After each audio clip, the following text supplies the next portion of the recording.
and pioneer network to conceptualize, to theorize, and to work on the dignified menstruation by changing the narratives around menstruation from 5 days bleeding to life cycle approach and from hygiene to dignity. Since beginning, it has been conducting various programs on dignified menstruation, particularly researches, webinars, conferences, training, fellowship, and so on. Currently, 95 plus members are associated with Global South Coalition for Dignified Menstruation from all around the globe. Thank you everyone who are joining us directly in a Zoom platform as well as on the Facebook Live from the page of the Global South Coalition for Dignified Menstruation. With this note, I would like to kindly request you all to drop your name, country, and organization name in the chat box or in a comment section of the Facebook Live. Before moving ahead, let me share the logistic of this webinar. Our speaker will be sharing the presentation, and if you have any comments, questions, or any concern, please feel free to write in a chat box or comment in a comment section of the Facebook Live. We will try our level best to address your concern. Today, we have a speaker, Katrina Weeks, working as an Associate Director of Business Intelligence, Evaluation and Research Unit at 𝗙cie Feminista. It collaborates with all global alliance of feminist organizations rooted in 35 plus countries, working in solidarity to generate collective evidence and learning. Global South Coalition for Dignified Menstruation is also the one of consortium partner in a project Sang Po Sang, led by the 𝗙cie Feminista, where Global South Coalition for Dignified Menstruation is delivering as a learning partner in this project. Thank you, Katrina, for your time and warm welcome to our webinar. Now, I would like to hand over the session to you for sharing your presentation. Great.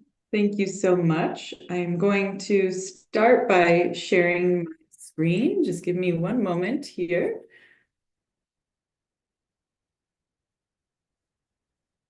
All right, so just confirming that everyone can see my screen. Excellent.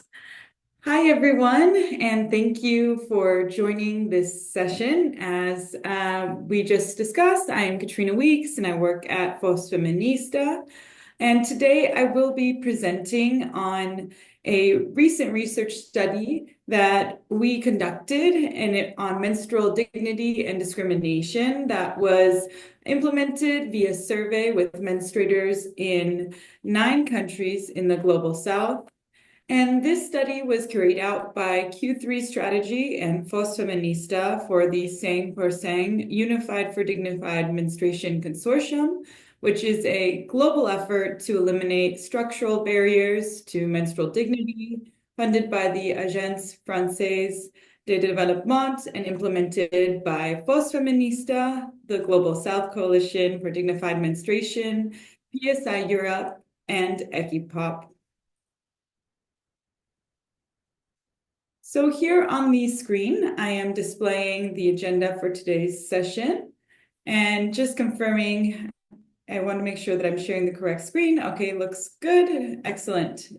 So this presentation will cover a few main areas. We will begin with an overview of the survey of menstruators that was conducted as part of this population-based study, including details about the population surveyed and the survey design and methods. And then once I've covered this background, I will then share key findings that were uncovered by the survey of menstruators, beginning with salient insights about menstrual discrimination, followed by a discussion of menstrual attitudes, knowledge and awareness, and also access to menstrual products. So to begin, I will now provide background on the survey of menstruators that I will be presenting on.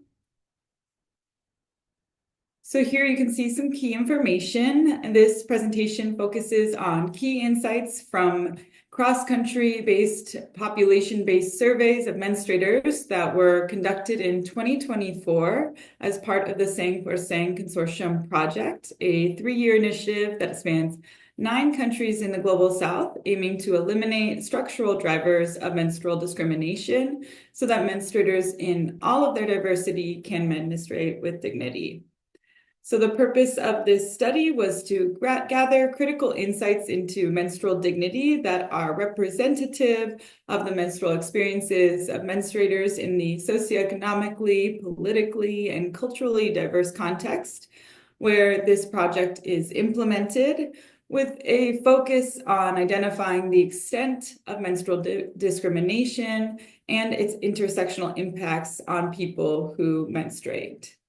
So here all the way to the right, you can see some of the specific objectives of this survey and of this research study. The first was to generate evidence on the structural barriers to dignified menstruation in these regions, as well as to better reflect the diverse menstruation experiences of historically excluded constituencies that are often not reflected in information on this topic, and also to inform our programming, particularly prior to starting the project and enabling us to measure its impact. So to achieve this, representative sampling was used to collect data on menstruation-related experiences from menstruators in 9 countries. Haiti and the Dominican Republic were 2 of the countries in the 3 oceans regions, as you can see on the screen here. Pakistan and the Philippines in Asia, and then also in Africa, we involved the menstruators in the survey in Guinea, Côte d'Ivoire, Benin, Nigeria, and Cameroon. So this survey is both quantitative and qualitative in order to capture more meaningful insights that reflect multiple ways of knowing. And in terms of the survey design, several steps were taken to localize the survey to the diverse country contexts in which it was implemented. So first, the survey was collaboratively designed by the 𝗙cie𝗹𝗹𝚀 Consortium, along with Q3 strategy based on expertise and existing evidence, and it explores key domains related to menstrual dignity and discrimination. And then it was validated with local stakeholders in the 9 countries I just described to ensure acceptability and appropriateness to the context. And then based on this, it was adjusted to the local context of each target region within each country and adapted to local languages. And then we also piloted this survey with a subset of menstruators once we had this adapted version, so that it was targeted to each sub-region of the country that was being targeted by this project, and it was adapted to ensure the survey's validity in each one of these diverse contexts. And then once finalized, the survey was implemented using 2 modalities to ensure representativeness and inclusion. One was an online survey for broad coverage of the menstruating population, and then the other was a complementary in-person survey to ensure inclusion of marginalized or hard-to-reach groups. So for the online survey, a quota sampling approach was used to ensure adequate representation from key subgroups based on age, geographical location, and household income, and this allowed the survey to be able to capture these diverse menstruation experiences that I mentioned earlier, enabling intersectional analysis across these factors, and also other sociodemographic groups such as gender identity, disability status, ethnicity, race, education level, and nationality were also included in the sample to ensure broader perspectives. And also, it's important to note that 5% of the sample included premenopausal or menopausal individuals, recognizing their valuable insights into the long-term impacts of menstrual discrimination. And now for the in-person survey, purposeful sampling was used to target historically underrepresented or marginalized groups, specifically people who are living with disabilities, LGBTQIA individuals, people in humanitarian settings, and Indigenous persons. So overall, using this dual modality approach, a total of 4,935 menstruators were engaged in this survey from the target regions of the 9 focus countries of this consortium effort to address structural barriers to dignified menstruation. And this is equivalent to approximately 550 menstruators surveyed per country. And among these menstruators, you can see on the right-hand side of the screen, there was fairly normal distribution across different age groups and fairly equal representation across rural, urban, and peri-urban areas. And additionally, in terms of the gender identity of respondents, a gender diverse population of menstruators were surveyed, as you can see highlighted here in pink. And this shows how there is representation from transgender, non-binary, queer, and other gender diverse menstruators in this survey. And also that overall, the majority of menstruators surveyed were female, constituting 98% of the survey sample. And then additionally, it's helpful to note that 3% of survey participants are menstruators living with disabilities, and 4% are in humanitarian settings, such as locales affected by conflict or natural disasters, among other conditions. And also 16 Indigenous people were engaged in the Philippines. So now that I've covered that key background and provided an overview of the survey of menstruators that we implemented in these 9 countries using the methodologies and approaches I just described, now let's dive into some of the salient findings of this representative and inclusive survey. So with that, I will begin with the central focus of our work, which is, as I've mentioned before, eliminating menstrual discrimination. Now, before I start discussing the key findings and results that we have related to this area, I want to provide our working definition of menstrual discrimination. So here, as you can see, we define menstrual discrimination as a social process with cognitive, attitudinal, and also behavioral elements that lead to inequities for people who menstruate.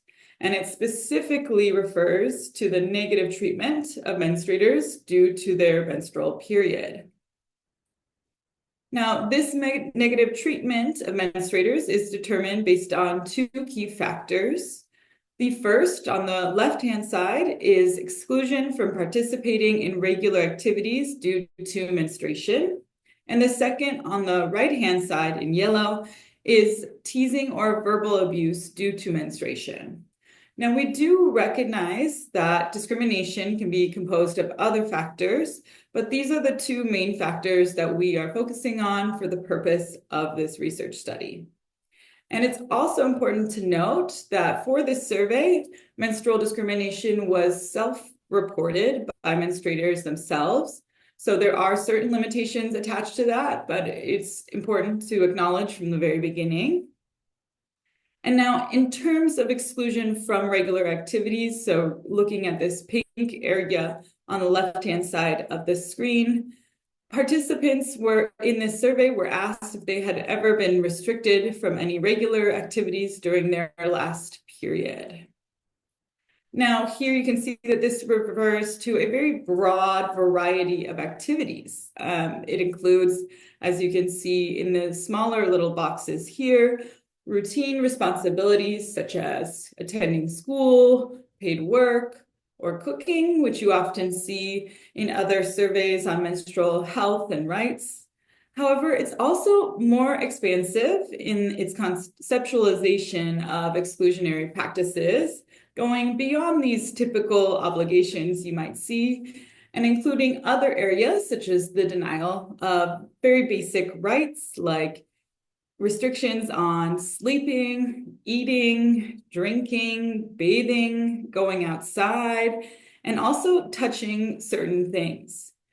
And also, it also includes leisure activities such as the denial of attending social events, inability to play or participate in physical exercise, and also exclusion from socializing with men, among other areas.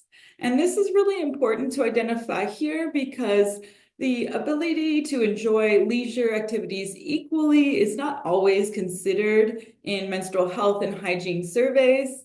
However, it really is central to menstrual dignity, thereby capturing a key form of discrimination that we can see manifested in many communities. And then also moving back over to the right-hand side in yellow, survey respondents also self-reported being teased or verbally abused due to their period during the last 6 months. And this includes teasing from multiple sources, including boys, girls, partners, teachers, and others. Now, before I get right into the findings, it's important to highlight that this study adds value through its comprehensiveness, its depth, and also its inclusion compared to other prior research, in that it's more comprehensive because it includes this range of different types of menstrual discrimination beyond just responsibilities like attending work and school, so that it's more reflective of the diverse range of lived experiences of these populations. And it also adds value through the use of mixed methods with an inclusive and representative approach. So unlike existing studies that often lack qualitative insights and fall short of capturing the intersectional experiences of menstruators, this survey integrates both online and in-person data collection approaches with extensive follow-up questions that were qualitative, that allowed for the capture of real lived experiences of menstruators, including those that are frequently underrepresented or historically excluded. So with that, I will now get us into the results. Okay, so let's begin with the percent of menstruators reporting experiencing menstrual discrimination. Of the 4,935 menstruators that were surveyed across 9 countries, 4,573 reported having experienced at least one form of exclusion from regular activities during their last menstrual period, and or teasing related to menstruation during the last 6 months. And this is equivalent to 93% of menstruators surveyed in the target regions of the 9 countries, which is quite high and much higher than what you might see in other surveys. And when we look at the data by country, we find that the highest levels of menstrual discrimination are displayed on the left-hand side in Guinea and Benin, with 98% and 97% of menstruators reporting being affected by discriminatory practices, respectively. Now, when we move to the right and look at the other countries, there really isn't too much variation, with figures remaining high in the 96 to 91% range. That is until we get to Nigeria all the way on the left, or all the way on the right, excuse me, which had 73% of menstruators reporting menstrual discrimination. Now, this is a lower level of menstrual discrimination in Nigeria, and to an extent, it is supported by the data that was collected from the survey, which identified efforts by organizations like UNFPA and PADBank to reduce menstrual stigma through education, community engagement, and outreach programs in Nigeria. And additionally, targeted improvements in wash facilities and media campaigns in Nigeria to normalize menstruation may also have had an effect in fostering this supportive environment for menstruators compared to other countries like Guinea and Benin. So this was something that did emerge in the qualitative insights. However, it's still important to note that this still remains a high level of menstruators reporting discrimination, even in Nigeria. So let's dive deeper into these two specific forms of menstrual discrimination that were considered in generating this figure that I just described. So on this slide, we are only looking at the percent of menstruators that reported that they could not participate in a regular activity when menstruating.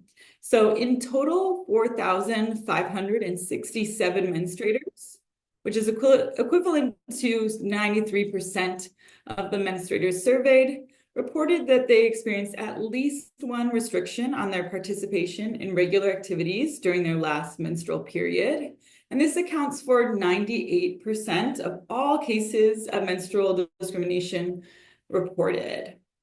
So as you can see, these percentages really are nearly the same as the prior slide, as only 6 people who experienced menstrual discrimination did not report any form of exclusion from their routine activities.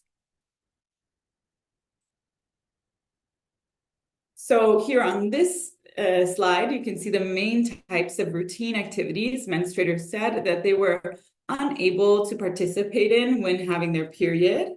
And as you can see on the left, touching certain things was the most common activity that menstruators reported that they were excluded from during their last period.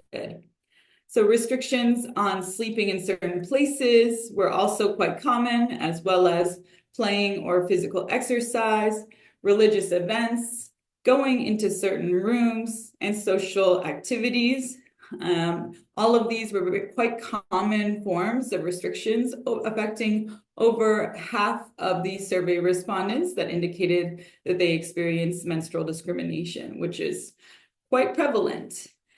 And interestingly, limitations related to responsibilities of working or going to school, which you see all the way to the right-hand side, were the least common forms of exclusion reported. And they are, trending with a lot of the other data that we see on menstrual discrimination and menstrual health. And this is somewhat surprising given that they are some of the most common conceptions of how menstruation impacts people's everyday lives. So this data is quite different than some other common conceptions of menstrual discrimination and menstrual experiences. So I wanted to give some examples of what this looks like specifically when we talk about not being able to touch things. So as we saw in the prior slide, touching things was the most common restriction on menstruators' participation in daily activities. And so here you can see, for example, in Pakistan, a menstruator said, "In my region, menstruating women are not allowed to touch anyone, which isolates me from my friends and family." Moving to the right, in the Philippines, a menstruator said, "I've heard hurtful words from people about women who have their periods. We're restricted to touch things because they think we're dirty. We're not. That's stupid." In Guinea, a menstruator shared that she's not allowed to touch the ancestral tree. And similarly, there were some quotes from indigenous populations in the Philippines that mentioned that they were not allowed to touch the harvest while they were menstruating. And then also in Côte d'Ivoire, a menstruator shared that she was not allowed to touch spiritual books while on her period, which is similar to many people who responded from Côte d'Ivoire who were restricted from religious activities and touching religious items. So these are just a few examples of the many ways that menstruators are forbidden from touching certain things. But now looking across countries, looking at what are the mixed activities that are most affecting menstruators in each context. In terms of the differences across countries in the exclusion of menstruators from activities of daily life, this slide provides an overview of the most common activities that menstruators could not participate in due to their period for each country. And as you can see, menstruators in 5 out of the 9 countries reported that their main activity that they were restricted from was touching certain things. So that applied to Pakistan, Guinea, the Philippines, Benin, and the Dominican Republic. And this further demonstrates what we were discussing on the prior slides, that menstruators are widely discriminated against because they're deemed untouchable or dirty when on their periods. And meanwhile, we see that in Cameroon and Nigeria, exclusion from playing or doing physical exercise was the most common form of exclusion of menstruators, demonstrating that restrictions on these leisure activities are widespread in some countries, with over 2/3 of menstruators experiencing this limitation in those two countries. And also we can see that in Côte d'Ivoire, the most common restriction was not being able to sleep in one's normal location. Whereas in Haiti, the most prevalent limitation was on bathing practices. So also it's helpful to note that interestingly, we see that Haiti is consistently an outlier from the trends observed in the other countries, with a higher percent of menstruators not participating in social interactions with men during menstruation, but a far lower percent being excluded from cooking compared to other countries included in this survey sample. And this highlights the continued need for contextualized data to inform programming to each context based on these differences. All right, so here we have a few more concrete examples of what these forms of exclusion look like. And on the screen, we see some of these direct quotes from menstruators explaining the impact on their lives. Oops. So, for example, in Côte d'Ivoire, a menstruator explained that they are not allowed to participate in regular religious activities when menstruating. In the Philippines, a menstruator shared that her mother asked her to stay at a menstrual house.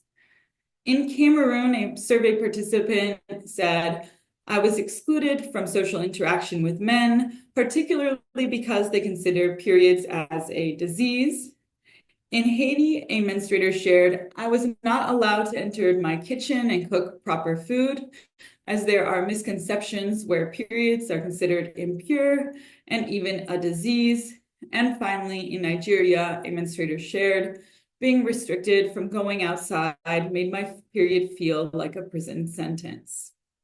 Now, these perspectives and experiences highlight how these restrictions isolate menstruators and generate a sense of impurity, dirtiness, disease, and stigma, and being left out or trapped due to one's period. Now, to understand why menstruators were missing activities due to their menstrual periods, we asked respondents to describe why they were or were not able to participate in their routine activities. So some barriers to participation highlighted in this orange-red color included severe pain and discomfort. This was actually the most commonly reported barrier to participation in regular activities linked to menstruation, indicating that inadequate access to pain management solutions or support is a key factor. Also, cultural and religious restrictions were mentioned, and they were particularly pronounced in Côte d'Ivoire and Benin. For example, in Benin, cultural beliefs restricted women from certain foods and certain spaces, with one participant noting culture made some of these places inaccessible. Fear and of embarrassment stemming from inadequate menstrual hygiene products and facilities were also a major barrier to daily life for menstruators. For example, survey respondents mentioned that some menstrual products lead to staining of clothes, or schools not having separate toilets for girls with places to dispose of menstrual products was also an issue, as was the case in Guinea. And then also stigma and teasing were reported across several countries, but it did vary in intensity. For example, in the Dominican Republic, traditional views branded menstrual blood as impure or unclean, shaping social interactions and behaviors during menstruation. However, there were also some facilitators to participation that emerged from qualitative responses. This included access to menstrual products as a critical enabler of regular activities across multiple countries. So, for example, in Benin, respondents attributed their ability to participate in activities to initiatives such as the Swede project, which gave me pads that made my activities possible, as one menstruator explained.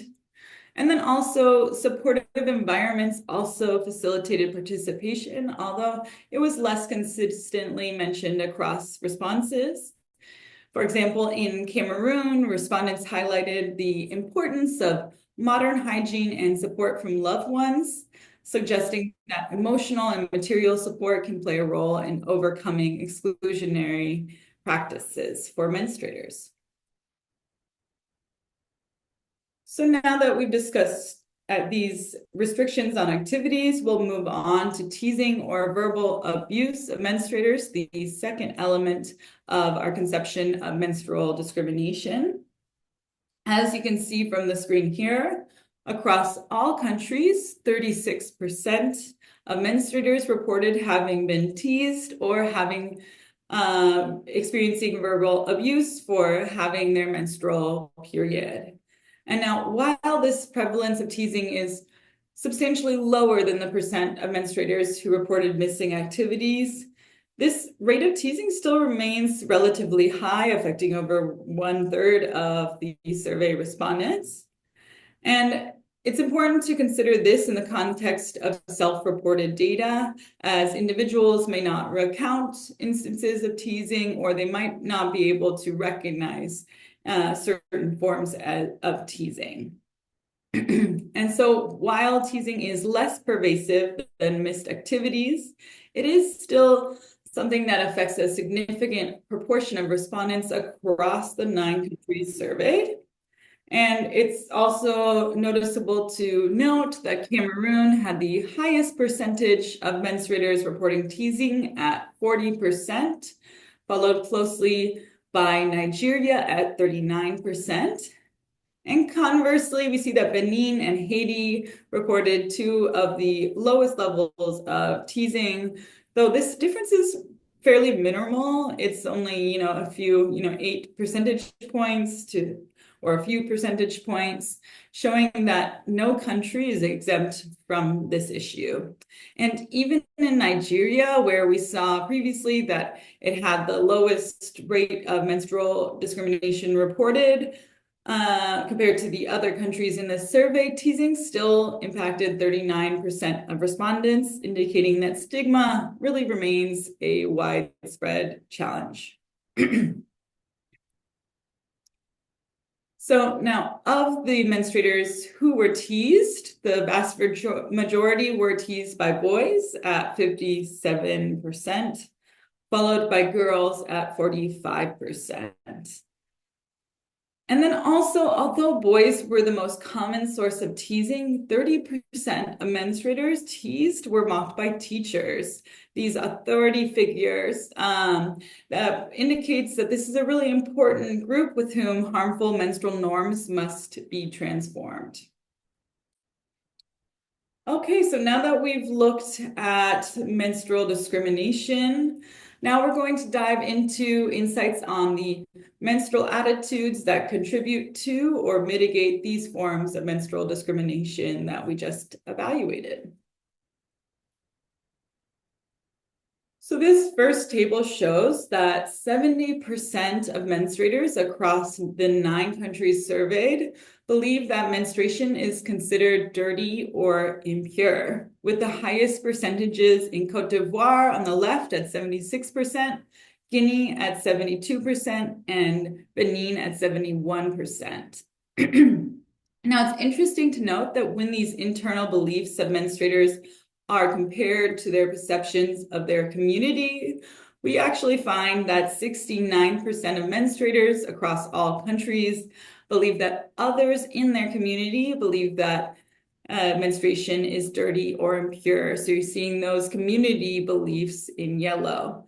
And this is nearly identical to menstruators' internalized beliefs, as there's only 1 percentage point difference overall, demonstrating that menstrual stigma remains high both among menstruators and in their communities.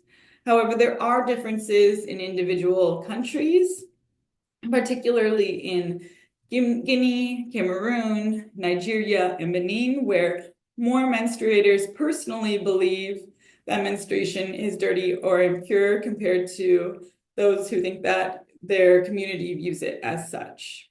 And in particular, you see a really large gap in Benin, where 71% of menstruators personally believe that menstruation is dirty or impure, but only 27% think that their community views it as dirty or impure. So there's a big difference there. So now we're looking at some of these drivers and promoters of the attitudes that we just looked at. Now, among menstruators that report menstruation is dirty or impure, the main reasons for this that were identified by the respondents themselves are bad smells, staining, and the need for enhanced hygiene management. For example, in Benin, respondents emphasized that menstruation is considered dirty blood or waste, tied to its physical aspects like odor and stains. In Côte d'Ivoire, where the belief in impurity is the firmest, as we just saw, menstruation was also often described as messy and unpleasant due to its odor and the challenge of managing hygiene. Now, in contrast, so we were just looking at the left-hand side in the red-orange color. On the right-hand side in the green color, we're looking at facilitators of positive attitudes towards menstruation. So among the menstruators that indicated they feel menstruation is not dirty or impure, the most prominent reason they gave was that they consider menstruation a natural process. And in countries such as Nigeria, the Dominican Republic, Haiti, and Pakistan, menstruators also mention God or religion as a reason for considering menstruation not dirty. And you see some of these direct quotes from menstruators here on the screen, providing examples of what this looked like. Now, for menstruators who believe that others in their community view menstruation as dirty or impure or shameful, they express that this is due to entrenched ways of thinking and a lack of education about menstruation. And those who believe that others in their community do not view menstruation as dirty or impure, they frequently attribute this to changing attitudes due to ongoing efforts to challenge menstrual stigma, as well as changes in generational thinking. Now, in terms of menstrual stigma, we can see from the data that it really remains very closely tied to harmful gender norms, as 39% of menstruators across all countries reported that they believe women are inferior to men because they menstruate. And here you can see that Côte d'Ivoire has the lowest levels of inferiority reported, whereas it is highest in Nigeria. Now, our qualitative data demonstrates that this perception of inferiority largely stems from physical and emotional challenges linked to menstruation, such as fatigue, physical weakness, mood swings, and the perception of reduced ability to handle stress or perform demanding tasks. However, in terms of enablers of more equitable attitudes towards menstruation, many survey respondents argued that menstruation is a natural biological process that does not affect a woman's worth, capabilities, or equality with men. And these positive attitudes highlight women's resilience, their ability to thrive despite challenges associated with menstruation, and the essential role of menstruation in reproduction as key reasons why menstruators are not inferior. So on that note, on this slide, we are diving into the data on being proud of menstruating. And across all countries surveyed, 19% of respondents expressed that they are proud to menstruate, showing that, really menstrual pride is still quite low across country, and it's noticeably lowest in the Dominican Republic at 13% of menstruators. But it's also important to note that although menstrual pride is low, this data does demonstrate that positive attitudes do exist in the regions in which this research study was implemented that can uphold menstrual pride and also menstrual dignity. And in terms of the barriers and the facilitators of menstrual pride, physical pain and discomfort were cited by respondents as the main reason why they are not proud to menstruate. Meanwhile, other respondents said that they do feel proud to menstruate because it makes them a woman and it's a sign of fertility. So now we have identified a number of attitudinal challenges so far, but our survey findings also indicate that nonetheless, there are opportunities for enhancing menstrual dignity, and specifically nearly half of survey respondents expressed that menstruation should be openly discussed with everyone at 41%, which is an important critical mass that can be engaged to counter taboos around menstruation. Okay, so now that we've explored those attitudes, now we will explore some trends in menstrual knowledge and awareness. So here on the screen, you can see that on average, across all countries surveyed, 48% of menstruators correctly identified the fertile period as halfway between two periods. And you can also see that there's really not substantial variation in fertility knowledge across countries based on this data. And this limited knowledge reflects some of the broader structural challenges that we see present across countries. And now here we're looking at the knowledge of the recommended frequency for changing menstrual products, as it remains high across all of the surveyed countries. So on average, across all countries, 81% of menstruators knew the recommended frequency for changing menstrual products of every 4 to 8 hours. And despite this high level of knowledge, findings on menstrual product affordability and availability indicate that many menstruators still face barriers to practicing these hygiene standards consistently, as there are financial and structural constraints that limit access to sufficient menstrual products. And awareness of more than one type of menstrual product is also high across the 9 surveyed countries, ranging from 78% in Nigeria to 92% in the Dominican Republic and Benin.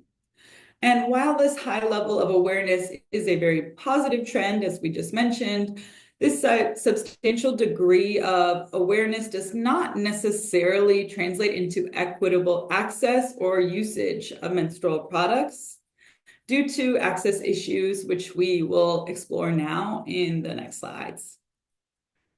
So that brings us in a good segue into the data on menstrual product access. Here we can see that across all menstruators surveyed, nearly 5,000 menstruators, only 13% reported that their preferred menstrual product was available and affordable during their period. And this is alarmingly low, demonstrating that there are critical challenges in affordability and accessibility of menstrual products that are pervasive across all of the surveyed regions.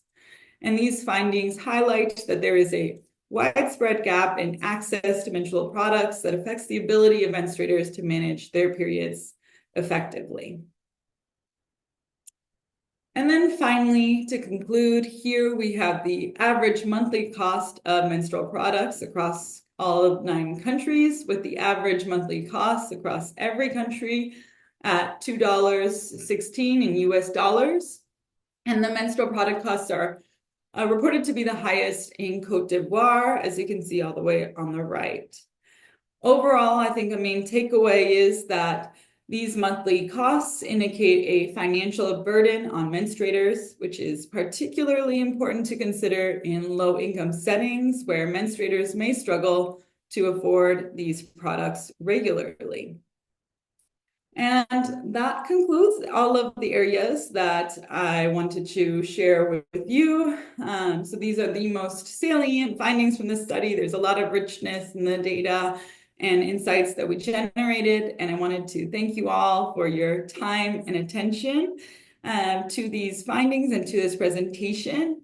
And I will now pass the microphone back to Sapna, our moderator, now that I've shared a lot of findings with you all. Yeah, thank you so much, Katrina, for sharing the very comprehensive presentation about the findings. And due to the time constraint, we could not take a multiple question here, but I can see in a chat box that one of our participant is asking about did the research cover how the menstrual product are disposed? Can you address this question, Katrina?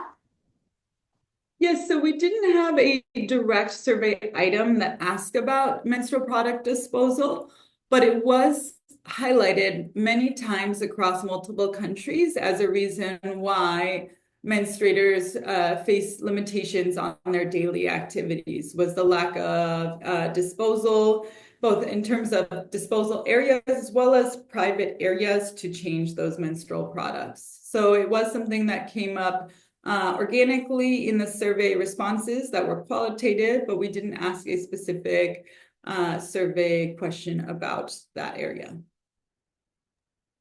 Yeah, very last question that we will take in this time frame. That one of our participants is also wanted to know which specific type of the paid work or the economic activities are menstruator commonly excluded.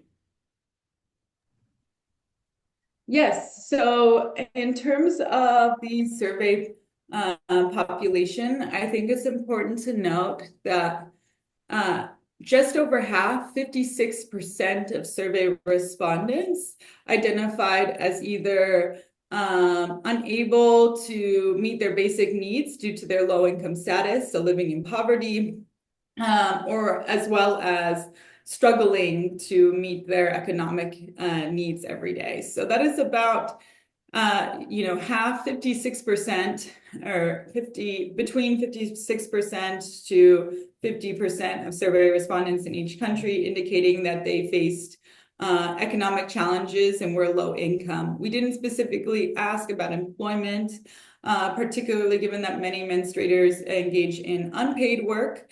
And so in that regard, there isn't details on their specific employment types, but we do know that the large majority of the sample were facing economic hardships, which make those affordability and accessibility of menstrual product questions even more important, because it shows that when you're already struggling to make ends meet, it can be very challenging to also access menstrual products given their financial burdens. Yeah. As we can sense that this finding is approaching the urgency of the dignified menstruation to shifting from the hygiene to dignity. Thank you everyone for joining us today. You will be able to get the access of this video in our Facebook page as well as in our YouTube channel, as I have already shared the link to our Facebook page and YouTube channel in a chat box. Before wrapping up, I would like to recall it as a gentle reminder that Global South Coalition for Dignified Menstruation is hosting a 3 days learning conference on the occasion of the 7th International Dignified Menstruation Day from December 8 to 10 here in Kathmandu, Nepal. This year, we are hosting this learning conference under the theme of dignified menstruation, reclaiming inherent dignity, equity, and inalienable. If you have not registered yet, Please register by June 15, 2025. For more details about the conference, please visit our social media handles and the website www.dignifiedmenstruation.org. Yeah, with this appeal, I would like to thank you, Katrina. I would like to thank you, all those participants who joined us in a Zoom platform, as well as in a Facebook live from the page of the Global South Coalition for Dignified Menstruation. Thank you, everyone.